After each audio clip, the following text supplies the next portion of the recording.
bijouterie Santia, Mivid Voulamène, Galerie Arena Antanmen, box 15 si box 37. Talia ilay servieta tokana vita eto Madagasikara izay tsy misy toazy mihitsy. Matokisan'ilay kalitao tokany Talia. Talia manolotra anao ny Le JT.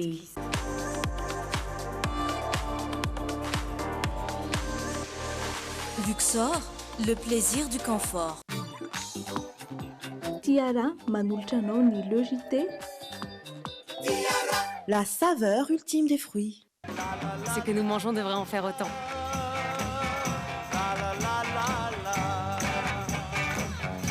La vache qui rit, parce que c'est meilleur de rire.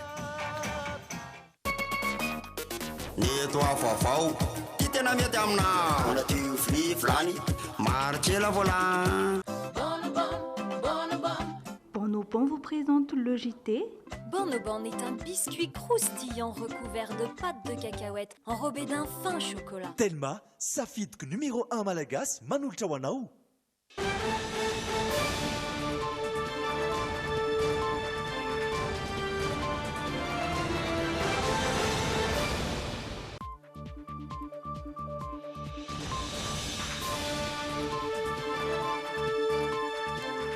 Farina indray tomboko lasy tomboko vavy no itsidihana ny tokantranao amin'izao takariva ny alarbi faha 10 ny volana martsa izao tonga soa tanatin'ny fotoanany Le JT ny tenako Jerry Edouard no anolotra izany aminao ary iompanatrany ao anatin'ny fipariana sy ny ady amin'izay fiparian'ny valanaretina Covid-19 izay hatrany isika arak'izany dia hozerentsika avy hatrany ireo vaovao izay misongadina. Nisy fiovana fa nijanona ho 7 aloha hatreto ny isan'ireo olona voamarina ho mitondra ny tsy mikaretina Covid-19 eto Madagasikara raha ny tatitra izay voarefara ny androany sy tamin'ny iray ora tolakandro avy eny amin'ny centre de commandement opérationnel Covid-19 eny Ivato. Tsy nahitana ny tsy mikaretina Covid-19 ireo olona anjatony izay no nanaovana ny fiteliana hatramin'ny androany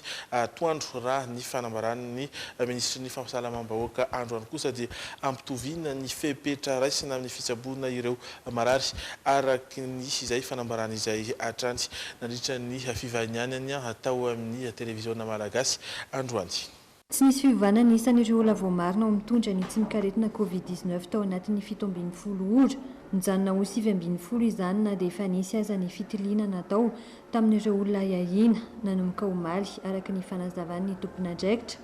Tsy nahitana ny tsy mikaretina mantsy ireo olona natao fitiliana ireo. Araky ny hitantsika eo amin'io tablao eo amin'ny écran antsika io zany dia ny vaovao tsara holazaiko voalohany zany aloha dia tsy nisy ny nouveau cas maty tamin'ny 12 atoandro hatramin'ny amin'ny 12 atoandro anio zany 20 martsa 2024. Zay aloha ny vaovao lehibe voalohany tsy misy ny nouveau cas, 0 nouveau cas, tsy misy olona vaovao zany nahitana ny tsy mikaretina coronavirus. Resahana manokana ny momba an'ireo hoe fitiliana natao. Laza teto omaly fa 80 ny fitiliana vita omaly hatramin'ny 12 ora.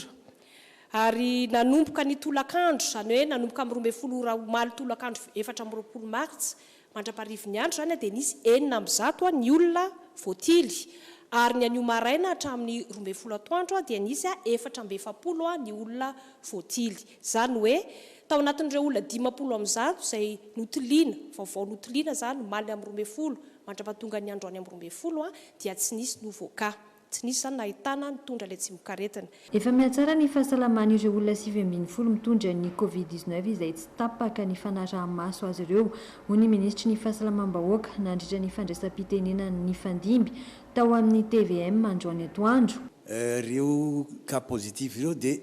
niraisina an-tanana tamin'ny voalohany fa tsara manamarika eto fa omaly nanome baiko fakomaly nanome baiko mba hivory ny manam-pahaizana malagasy eto amin'ny toerana izay ao ny dokotera ao ny zareo manam-pahaizana momba ny fanafody indrindra ao amin'ny MRA ny Ratsimamanga eo koa ny réanimateur sy ny retraretra dia omaly tapaka fa hoe misy fandraisan-tanana izay miala manam-pahaizana malagasy izay ataotsika. Zany tsy midika hoe ireo no mba morona fa ireo no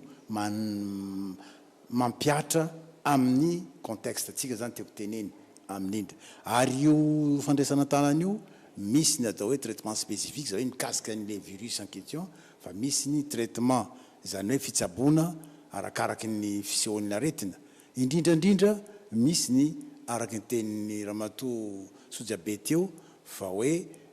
fanamafisana ny vatana indrindrandrindra zany amin'ny alalan'ny sakafo. Tsy hoena ny fahatongavany fitaovana ahafana mitily ireo olona ambiny izay ayahiana ho voan'ny Covid-19 andrasana ny fanambaran'ny filoha amin'ny valora alina toy ny mahazatra mahakasika ny fivoaran'ity tsy mikaretina Covid-19 ity. Mahakasika ny sehatry ny toe-karena ihany koa ity ady amin'ny valaretina Covid-19 ity satria teboka maro tahaka ny fanalefahana ny hetra takina amin'ny sehatra tsy miankina, ny fanalavana ny fepotona tokony handoavan'izy ireo izany ary ny fanamaivana na ireo mpiasa izay nindram-bola tany amin'ny banky ireo no esantionany tamin'ireo feikevitra izay tapaka ataon'ny fivoriana ny arahan'ny gouvernemanta na niaraka tamin'ny sehatra tsy miankina omaly. Na emitra ho amin'ny 5 ny volana Mey ny fanambarana sy fandoavana ny hetra tambatra na ny impôt synthétique nojerena manokana ihany koa ny sehatry ny fizahantany satria nahantona aloha ny fandoavana ireo hetra avy amin'ny fampidiram-bola na ny impôt sur le revenu ary na emitra hatramin'ny 17 Jiona ny fandoavana izany ho an'ny sehatry ny fizahantany. Ho andreo orinasa mandray anjara mivantana amin'ny ady amin'ny coronavirus kosa dia isy ny fanesorana ny lany na ny fanomezana amin'ny fandoavana io karaza-ketra amin'ny fampidiram-bola io hatrany. Miantona kosa ny fitsiriana amin'ny fandoavan-ketra rehetra hatramin'ny 7 ny volana Mey ankoatra ireo orinasa tratra manararaotra mampiakabidy saingy mijanona toy ny andavanandro kosa nefa ny TVA sy ny IRSA. Il s'agit de déclaration. Et à ce titre, il n'y a pas lieu de reporter cette déclaration ou ces déclarations pour la taxe sur la valeur ajoutée et l'IRSA. Ho an'ny fikirakirana ny vola indray no foanana ny pénalité ho an'ny fampidirana vola vahiny mahatratra 20 isanjato ho ampiana 2 volana ihany koa ny fepotona ara-dalàna andoavana ny hetra tokony ho aloha. Tsy isy kosa aloha ny fitsiriana raketra ho andreo orinasa rehetra mbola manohy ny asa manoloana ny olana izay sedraina amin'izao fotoana. Ho arahy maso akaiky ireo orinasa sy tsena manararaotra mampiakabidy sy mitazona entam-barotra. Enfin, dernière mesure pour la consolidation de la trésorerie des entreprises, la réduction ou exonération d'impôts pour les dépenses sociales complémentaires engagées dans la lutte contre le coronavirus. Wayena na ufanana mihitsy ny fandoavan-ketra amin'ireo fandaniana ara-tsosialy raisin'ny orinasa manoloana ny ady amin'ny Covid-19. Ireo orinasa voatery mampiato ny fiasany kosa na mandefa ny chômage technique dia tsy andoha ireo latsakemboka mikasika ny fiahiana ara-tsosialy. Izy kosa ny fanampiana raboly isam-bolana izay tafiditra ao anatin'ny drafitra ara-tsosialy mifanaraka amin'ny ameany. Ho andreo mpiasa izay nitrosa tamin'ny banky kanefa lasa chômage technique dia anana fepotona manokana amerenan'izany fa tsy ho voatery isaky ny daty ny fanarahana tahaka izay ihany koa ireo orinasa nitrosa tamin'ny banky. Eny ary aoriana izay fanarahantsika ny fanadadiana mikasika ny sehatra tsy miankina izay dia mandray vahiny isika eto amin'ny logité amin'ity takalivity vahintsika amin'ity takalivity dia Andriamatora Rakotoarisoa Erlanto izay filohan'ny GEFP na ny groupement des entreprises franches et partenaires miarabanao tonga soa eto aminay.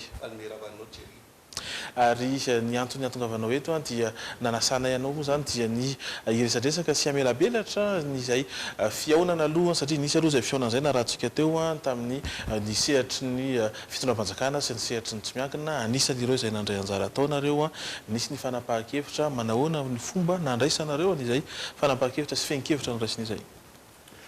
Sotrabetsaka jery tamin'ny fandraisana androany ary iravan'ny mpijery ny logité koa amin'izao fotoana izao. Marina izany fa rehefa nipoitra ity valanaretina Covid-19 ity dia nisy ny fiaonana imbetsaka nitarehan'ny ministera ny industrie sy ny varotra izay nijerena ny paikady rehetra voalohany indrindra aloha afahana satria eo ihany ny fahamehana ara-pahasalamana fa anisan'ny zava-dehibe koa ny fahamehana ara-ekonomika satria ity valanaretin'ny ity moa dia mahakasika an'izao voakasika daholo na ny kinady ny tsenatsika rehetrarehetra nivelany amin'ny momba ny Jean France manokana na nitobotra satria tsy afaka miasa na tsy afaka miasa araka ny tokony misy kotsika izao no misy olana koa ny famatsiana arak'izay satria ny tany amin'ny firenena sinozy mpamatsy ny akora fototra rehetra no voakasika voalohany tamin'izy ity dia misy tokotran'izay ary eto dia maneo ny fisaorana lehibe ny filoham-pirenena aloha tamin'ny fandraisana ny fepetra rehetrarehetra na ahafahana miaro sy miaro ny vahoaka malagasy amin'letsika aro misotro indrindrindra koa ny gouvernementa malagasy fa dia mihaino tokoa izy satria maromaro ireo fepetra ara-bola ohatra lazaina amin'izany ny antony reny rehetrarehetra reny dia voalohany indrindra ahafahana manomy asa sy mamonjy ny aina satria raha atao sarisary zao dia ao anatin'ny réanimation daholo ny sehatra rehetra eto Madagasikara ny olona anaty réanimation dia adimafy ny tanany ainy satria ny olona ny zavatra efa maty zany moa dia tsy hita hoe ahoana ny anaovana azy fa ao anatin'ny réanimation zao tsika ka zay indrindra ny isorinay ny mpitondra eto Madagasikara tamin'ny voalohany indrindra aloha amin'izao stade zao satria tsika zao mbola stade 1 ny ahafahana ny orinasa miodina aloha voalohany indrindra ary nangalany ireo fepetra ireo manalefaka mba ahafahany orinasa tsirairay mitsinjo sy mandonika raha mampiasa hoela arak'izay azo atao zay zany ny ankapopehan'ireny mesure rehetrarehetra niraisina reny ka isorana ira-poa iratsaina ny mpitondra ny ainy sehatra tsy miankina toko anisany omary zao zahay teto amin'ny université dia nandray ny solotena ny syndicat ny mpiasa moa zany anisany nampitaraina sy nampiakapeo azy reo mihitsy ny tsy fisiny ny fepetra na dia teo aza ny fanampiny ny fitondra-manjakana aloha hoe hampandeha aloha ny asa mandraraha teo anivony sehatra tsy miankina nareo izay solotena ny ireo orinasa afakaba ihany koa nefany dia voakasika izay inona le zavatena misy satria raha eny amin'ny raha ny solotena mpiasa dia milaza fa tsy misy aloha akapehany ny fepetra manongana tahaka ny fitsen'ny fandraisana ireo mpiasa tsy misy ny tahaka ny hoe fanajana ny fepetra izay tokony ho ilaina amin'ny fisorohana ny aretina zany hoe ilay ray metatra ao anatin'ny fiarakodia ohatra ao anatin'ny fiara fitaterana tsy misy ny gelmain miaraka ao anatin'ny orinasa afakaba ohatra olona 2 arivo manahoana no endrik'izay anareo avy aty amin'ny solotena n'ireo orinasa indray anefa misaotra indrindra jery ary mamela ianao ngama niverina hatramin'ny alahady teo nanaovan'ny filoham-pirenena nangalan'ny filoham-pirenena ny fanapa-kevitra momba ny confinement total na ny fiboatsika eto Antananarivo sy Toamasina niarana enontsika tamin'ny alahady tamin'ny 12 ora alina ngamany maro tamin'ny ireo mpiasa sy ny mpampiasa zany efa alina be iny voasaminandre hitatsika vao maraina be teto Antananarivo dia feno olona nandeha tongotra tsy ny mpampiasa mihitsy no ny antsony olona hoe tongavonareo any am-piasana fa raha mba tsy ilazako hoe zato isanjato ny mpiasa teto Antananarivo dia tonga namonjy ny toeram-piasany daholo nandeha tongotra noho ny tsy fisian'ny bus sy noho ny fandrenisana satria tsika izao efa mamaraparana ny volana me zany amin'izao fotoana izao io dia no reny amena rehetrarehetra reny dia misy ihany ny fikorontanana tao anatin'ny tao satria tsy moramora ny fandaminana tao anatin'izay ny sasany amin'ny orinasa nandeha fanody ny sasany ao amin'ny orinasa niezaka ihany namita ny zay asa tokony novitainy tao mandrakity ny androany efa larobitsika androany mbola eo am-pandaminana zay satria ny fepetra tompoko dia miova isan'andro arakaraka ny fandrosony ihany fa ny azoko ambara aminareo dia ho anay GEFP manokana dia nanome toromarika zay ho an'ny mpikambana ao anatinay misy enina am'zato mpikambana ao anatinay ary maromaro ihany mba tsy ny ampahany betsaka amin'ny orinasa afakaba mikambana ao anatinay ny teniny groupement ho an'ny mpikambana ao anatiny dia hoe arak'izay azo atao dia ajao io fiboany io mba ahafahantsika mivoaka malaky ao anatin'izao situation zao satria raha voaja amin'ny ampahany zay hita fa sarotra dia sarotra mifanajana azy eto Antananarivo dia mety hitatra indray le telo-herinandro raha tsy vofeha liana dia raha tokony 10 andro izy dia mety ho lasa 2 volana sa 2 volana sa lasa 3 volana ka ho fatetitsika menakavy zany miohatra amin'izay dia ozy izy aho hoe miezaka arak'izay azo atao ny entreprise franche mba tsy lazako azy ny afahana mamonjy izay azo vonjena aloha misy ny ainao manjery sasany na ny gazety sasany manona anarana entreprise miteny hoe tsy mieritreritra afa-tsy ny tombom-barotra ny mpampiasa iso be tompoko le izy satria amin'izao fotoana izao amin'izao tsika miresaka izao dia matiantoka daholo ny orinasa satria ny mpividy efa kely itsika tsy afaka mamokatra araka ny tokony izy mba tsy resako fotsiny ara hoe satria tsy misy ny bus dia tsy maintsy ny orinasa zany ny tompona ndraikitra amin'ny fitaterana ny olona mandeha ny asa masokarena amboniny zany tompoko fa tsy nisy ny eritreritra an'izay teo amin'olo teo kanefa tsy maintsy atao satria nahoana itsika dia milalao eo amin'ny sehatra iraisam-pirenena rehefa tsy voaja ny contrat amin'ireny sehitra iraisam-pirenena ireny dia very natapaka sarotrarotra mitady mpanjifa na mitady client vaovao noho ny mitazona azy donc zany fitazomanaina tompoko no ataon'ny orinasa ny akabeazan'ny orinasa eto Madagasikara amin'izao tsy voatery ny orinasa afaka barery ihany fitazomana an'le aina mba ahafahana rapitso raha afaka pitso mba ahafahana miredemarana mamelona miara-mandeha indray miara-mamindra satria tena izay mihitsy le izy mitazotazona ny ain'ny ekonomitsika ary zay indrindra no antony isorana azy manokana ny filoham-pirenena amiteny hoe apetraka amin'ny fahendren'ny mpitatana orinasa ny fandrindrana ny fitohizan'ny asa satria zava-dehibe ny ahafahana mitazotazona an'izay ain'izay raha tsy resaka afa-tsy ny orinasa momba ny call center manokana satria maromaro le vaovao nandeha omaly momba n'le visite nataony anina reny dia ozy izy aho hoe marina fa tsy nisy masika ny voalaza tao tsy nisy gel tany amin'ny anina fa mitovy amintsika ihany ny orinasa ankehitriny tsy misy toerana ahitana masika sy tsy misy mpivarotra gel ntsony eraka Antananarivo amintsika miresaka izao ino no ataon'ny orinasa dia ohatra nataonareo koa tsapaina ny hafanan'ny mpiasa miditra ao ampiasana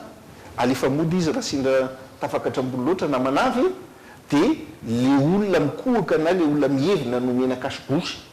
raha tafiditra ao izy zany fa matetika izy alefa mody dia mba hisorohana an'izay satria zava-dehibe zay satria raha pitso raha afaka pitsotsika ary tsy irina no tonga any amin'izany ny firenena sasany zao dia efa miteny hoe aiza manao masika raha tsy marary ianao afahanao mitazona n'le anina tsy hoanao tsy aman'azy fa avelao hoan'ny mpitsabona ny zavatra oatra zany ny masika ohatran'ny fiarovatena ohatran'ireny fa eto motsika zao dia tena mbola ao anatin'le amena sy ao anatin'le tahotra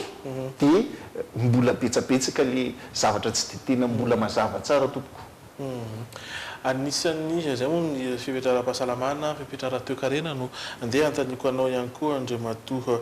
filohan'ny GEFP azo everina ve na koa efa revy mikasika an'ireo mety hoe tombana foiezaka aloha ho an'ireo orinasa ireo hatreto zany hoe ilay chômage technique aloha no andeha ho antaniko zany mety misy orinasa ve manana izay hevitra zay na koa manahoana ny mety fitsinjovana ireny orinasa ireny eny tompoko misaotra indrindra amin'izao fotoana izao zany mba ho fanajana le fiboana ny atsasaky ny membre ny efa nilaza fa hanaja ampijanona ny asa mamita ny karama amin'ity volana mars ity satria zay zava-dehibe anankiray ny orinasa rehetra dia misangage satria efa kely any sisa ity ny andony karama amin'ity volana ity ny amin'ny volana ambony izy fepetra betsabetsaka ho ifandinihana amin'ny gouvernement mba ahafahana ohatra hoe manala amin'ny congé ihany mba ahafahany olona mahazo farafakely no entina miaina mandritra ny mois d'avril io raha ohatra hoe mbola hitoy hatrany ny tsy fahafahana miasa betsaka zany ny mesure tokony ho raisy satria ny tiako lazaina hoe ity le 10 andro voalohany ity dia edina hevitra hoe inona moa ny anaran'io chômage technique ve zany ny anaran'io sa ho alana amin'ny congé sa ny inona fa ny fepetra rehetra ahafahana manome apahana manontolo ny karama mampiasa dia efa eo ambony latabatra hidiana hevitra amin'izao fotoana izao tompoko zay ny anankiray. Ny faharoa ny chômage technique raha mbola avelan'ny fanjakana miasa satria misy le secteur le lazaintsika hoe secteur essentiel misy amin'ireo orinasana ireo no angatahan'ny fanjakana andraitra masika tsy azo ataony mandraitra masika en télétravail ohatra fa tsy maintsy ny mandeha makany amin'ny usine ny mpiasa mandray machine manjaitra an'le izy ary ilaitsika izany zao satria tsy misy tso. Misy amin'ireo orinasana ireo raha tsy resaka afa-tsy ny le call center lazaiko teo amin'ity zavatra mitranga eto tany ity dia nisan'ny service vital. Misy client any Amerika, misy client anty dia sahirana be ny orinasa amin'izao zany satria difitra koa tsy fanomezantsiny ery amin'ny CCOC fa mila fahazon-dalana manokana amin'ny tatitra mpiasa ohatra. Aka ohatra tsika jery ohatra mampiasa olona 2 arivo na 4 arivo orinasa anankiray eny vato ohatra. Raha ohatra ajaina ara-bakiteny iray metatra ao anaty fiara firy amin'ny taksiny be ny vato zany no tokony hofany orinasa io ahafahany tapitra maka sy manatitra ny mpiasa io ngambany na ny taksi be ny vato ray manontolo tsy hoampy mba ilazako aminao tsy mora le fitanana an'le agny tsy mora mampifandanja koa ny fandraisana ny fahasalaman'ny fitsinjovana ny fahasalaman'ny olona ao anatin'ny toeram-piasaina ohatrao. Ny orinasa zao dia miezaka mamita amin'ny ekipa faran'izay kely arak'izay azo ataony ny famitana commande tsy maintsy atao le call center atao misorganiser mba ahafahana izy ireo mamaly satria raha vao tapaka le contrat io dia very le contrat dia mety mikatony izy rapitso. Ny asa rehefa tsy misy moa zany dia tsy misokatra ntsony izy dia maty araka izany izy mahafaty azy zany zany dia tsy chômage technique ntsony mianarana fa ny fermeture mitiko lazaina fa miady amanay na tre ny orinasa rehetra zao anisan'ny orinasa afakaba dia ny ahafahana hitoizantsika rehefa tafavoaka an'izao sedra zao tsika toko. Navasotra kotoa Soa Erlanto izay filohan'ny IGFP misaotranao izay nanaiky ny vahiny teto aminay tamin'ity takariva ity raha misy mbola fanampina fanazavana tianao atotra nefa ny diavena fitenena ihany ianao. Misaotra indrindra Jerry dia mampahery ny namana rehetra zany ao anatin'ny orinasa andray ny fepetra rehetra hiarovantsika ny fahasalaman'ny mpiara-miasa amintsika ary anajantsika ny fepetra zay nomeny ny mpitondra atsika ary mangataka atsika rehetra koa ifanometanana satria ade manaina izy ty tsy anairery ihany fa atsika rehetrarehetra eto ifanometanana sy inony mangataka ny amin'ny raponareo satria la ny andro somary mifampitsikera sy mifanimba zavatra eto tsika dia io ihany ny crise ara-pahasalamana fa raha tsy voasorokitsika dia mety ho crise sociale ateraky ny tsy fisinasany mety ho vokany atsoatsy ka niadinay ao anatin'ny orinasa afakaba tompoko dia ny ahafahatsika ndray androano tafavoaka iny aneo malaky arak'izay azo atao ao anatin'ity crise ity tsika ahafahatsika miverina miasa indray ka voatarak'izay ny fitaovam-piasana ny olona miasa ao anatiny afahantsika mivoaka amin'izao. Misaotra indrindra Jerry, misaotra indrindra tsika rehetra tao, misaotra ny teknisianina ko. Misaotra toko. Tafiditra ao anatin'ny paikady ara-tsosialy izay mifanamehana kosa ny fampitsarana ny fandoavana ny zany ao an'ity volana ity tsisy ny fahatapahan-jiro vokatry ny fanefana ny vidin-jiro tokony aloha amin'ny jirama hoy ny filoam-pirenena omaly satria hamoraina ny fanefana izany. Fitondra fanazavana amin'ny fomba handaminana izany vahaolana nataotry ny filoha izany ny anivon'ny jirama. Misokatra ho amin'ny mpanjifa volana nefa manontolo ny vidin-jirony amin'ity volana ity ny maso ivon'ny jirama rehetra manerana nosy. Ireo izay tojo fahasahiranana kosa anana 5 volana azo hitarina izy ireo anoliana tsikelikely izany. Ao anatin'izay zany rehefa miverina amin'ny laoniny ny fiainana andavanandro dia afaka indimy miatona ao anatin'ny 5 volana zany isam-bolana indimy miatona no ahafahana manefa ny facture. Mety misy koa nefa ny mpanjifa hoe zany indimy zany dia tsy ho vitany. Dia raha zay zany mitranga dia afaka koa zany a ny mpanjifa manantona ny agence ihany koa fampiresaka amin'ny jirama dia afaka atao mandrapa hoe impolo zany a ny folo volana zany a no anefana zay facture zay.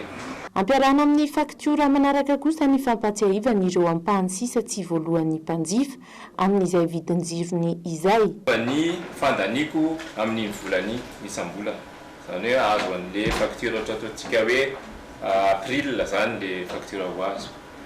Dia miaraka amin'ny facture iny izy facture anankiray hafa zay facture zany rattrapage an'le tsy nalohako teo aloha. Dia iny facture faharoa iny zany no afahako teny hoe indimy no andoha azy na mandrapatonga ny impolo. Afaka ataoko iny enina iny fito mandrapa impolo. Zany hoe facture roa zany no azoko rehefa miverina amin'ny laoniny fiainako andavanandro, ny facture ny volana april dia miampy amin'le facture faharoa izay afahako efako indimy hatramin'ny impolo.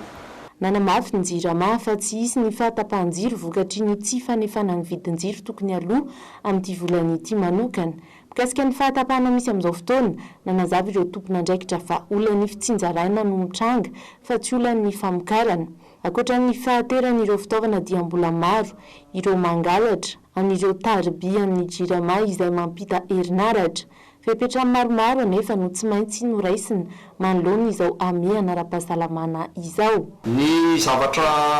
azontsika tenenina angambany amin'izao fotoana izao zany fa tsy mbola misy moa ny atotanisa mazava tsara fa ny zavatra efa tsapatsika eto amin'ny tanàna Antananarivo dia misonitra ny filan'ny mpanjifa zany. Rehefa mijanona any an-tranony zany ny mpanjifa dia mampiasa bebe kokoa ny herinaratra. Zay zany ny zavatra hita aloha amin'izay andro vitsivitsy zay. Ny zavatra faharoa izay mbola tsy hita tsara fa nefa manomboka miomana amin'izany ny jirama, mitenenitsika teo hoe fanamafisana famatsiana rano dia fantatritsika tsara misy fepetra izay nomeny fitondram-panjakana mba hierovana amin'ny fiparitahan'ny io virus coronavirus io zany dia isan'ny ilaina amin'izany ny rano. Satria raha tokony manisasitsika matetika mila rano zany, raha tokony manasa tanana matetika tsika mila rano zany. Dia zay zany nandraisana ny fepetra io hoe tsy maintsy amafisina ny famatsiana rano eto amin'ny tanàna zany. Na dia fantatritsika tsara raha fa misy olana misedra olana goavana ny orinasa jirama amin'ny resaka famatsiana rano. Averiko eto aminareo fotsiny fa misy ministra raha tena nisoty noho ny antony rano io. Ankoatra ireo dia lahara natokana manomboka raha mipitso no ahafahana miantso ny jirama ho an'ny eto Antananarivo dia ny 3547. Avaozina ihany koa ny fomba fandoavana ny fakturan-jiro izay ankoatra ny postra monnaie sy ny mobile monnaie dia ho azo atao amin'ny messenger ihany koa izay fandoavana vidin-jiro izay. Manana fahazon-dalana manokana ireo fitaterana mpiasa orinasa tsy miankina anisan'izany araka ny toromarika avy amin'ny polisy fipirenena ny ATT kosa no sampatra raha mandray ny antontan-taratasy fangatahana izay fahazon-dalana manokana izay. Ankoatran'ireo orinasa tsy miankina tsy maintsy mamita asa izavy ary ireo afaka mahazo izay fahazon-dalana izay andeha rahantsika ny fanazavana. Mila manana fahazon-dalana manokana ireo fitaterana mpiasa amin'ny orinasa tsy miankina manomboka androany alarobia 5 mars araka ity fampahafantarana nataon'ny polisy pireneny ity. Fepetra noraisina ho fisorohana ny fiparitahan'ny COVID-19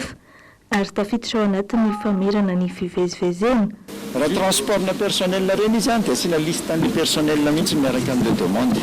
Raha olona tsotra hoe dokotera izy dia atao tsy maintsy atao ny anarany satria ao anatin'le fanomezan-dalana omena zany dia tsy maintsy misoratra ao ny numéro-ny automobile, ny antony andehanan'le automobile. Adiny telo no mivoaka ny valin'ny fangatahana fahazon-dalana manokana raha ny fanazavan'ny tompon'andraikitra. Tsy voakasika izany kosa ny fitateran'entana. Tahak'izay ihany koa ny camion lehibe izay tsy miova ny ora fidiran'ny renivohitra isaky ny amin'ny 7 ora alina. Ny olona mararina ny evakeo sanitaire dia azo entina ato anatin'ny région Analamanga no resahako eto. Ianareo mpanao gazety tsy mila autorisation nareo tokony azo hivezivezy malalaka fa manaja fotsiny ny fepetra rehetrarehetra ny razana ny corbiara tsy mila autorisation reny tompoko fa afaka tonga de mandeha reny tsisy tokony olona ivoaka ny région ny Analamanga zany fa ato atsika de ny olona mandeha miasa afaka mandeha miasa amin'ny service minimum io resako amafisina hatrany tsy fahafahana mivezivezy eto Antananarivo sy Toamasina voalohany ary Toamasina faharoa ny tokony ikatona ny tsenam-pokotany rehefa mitatao vovonana ary ny fanajana ny couvre-feu manomboka amin'ny 8 ora alina hatramin'ny 10 ora maraina.